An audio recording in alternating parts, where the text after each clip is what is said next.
तुमचं शेतकऱ्यांचं वेट पैसा माहिती बचायला नाही. हे आताही कामे मी यामध्ये लावलेली एकाच पंप.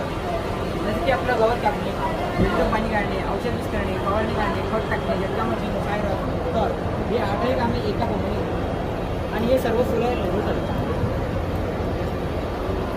काय काय करतो हे आठही कामे बॅक साईडला अडकून करायचं ना, पण त्याचं वेट वाढतं ना त्याच्यामुळे. 1 किलो वेट आहे साध्या पंपाचे जास्त 1 किलो.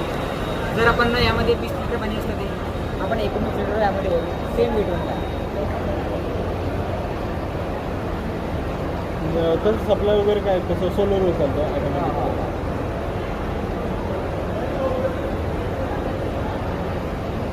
आणि मी कधी करतो कटर आहे ना चालतं रे मग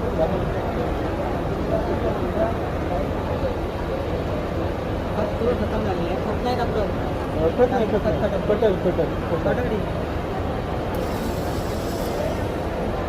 फवारणी ऐवजी आपण गटर वापरतो. आणि खताचं जे हे आहे आपल्याला किती सोडायचं जर आपण आपल्याला हे प्रमाण सेट करता येतं.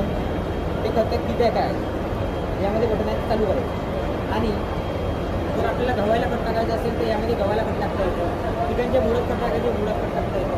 रोवणी खत टाकायचं उडत पण ते सारखं चालू पण करायला नाही ना. डायरेक्टली ते एक माप मेजर करून डायरेक्ट हे नाही करायचं नाही.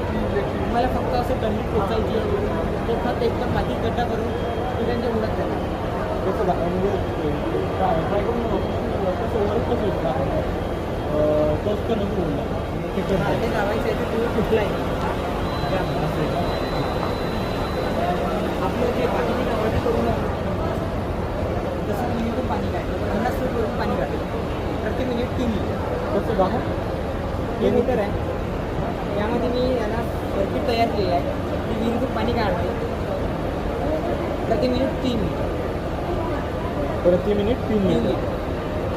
जेणेकरून आपल्या फवारणीसाठी पिण्यायोग्य पाणी जे शेतकरी बकेटने पाणी काढतात त्याऐवजी आपण हे वापरतो.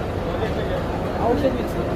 शेतकरी हाताने औषध मिक्स करतात त्यामुळे ते बिमार किंवा त्यांचा जीव जाण्याचा धोका असतो. त्यामुळे ही मिक्सिंग होते. चौथे कामात फवारणी वाढते. साध्या पंपमध्ये जे फवारणी असतं त्यामध्ये आहे.